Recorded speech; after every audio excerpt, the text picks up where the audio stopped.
तमाम अहलिया ने पाकिस्तान को इंतहाई अफसोस के साथ खबर दी जाती है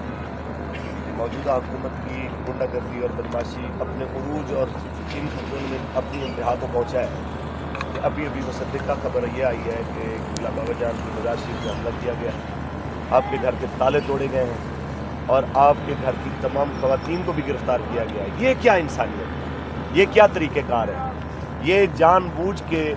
मुल्क के अंदर अनारकी फैलाने का एक मंसूबा है और कौम ने अब फैसला करना है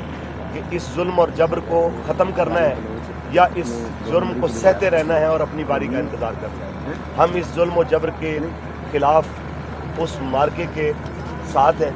और उस कारवां के साथ हैं जो इन ज़ालिमों के पंजे को रोकने के लिए है कि बस जितना जुल्म हो चुका है इतना काफ़ी है। और हम उन मजलूमों के साथ भी खड़े हैं जो 7 समंदर पार हैं और उन मजलूमों के साथ भी खड़े हैं जो पाकिस्तान के अंदर हैं, जिनके ऊपर बिला वजह गोली चलाई, जिनको बगैर किसी वजह के सिर्फ बैतुल मुक़द्दस से मोहब्बत की वजह से गोली चलाई।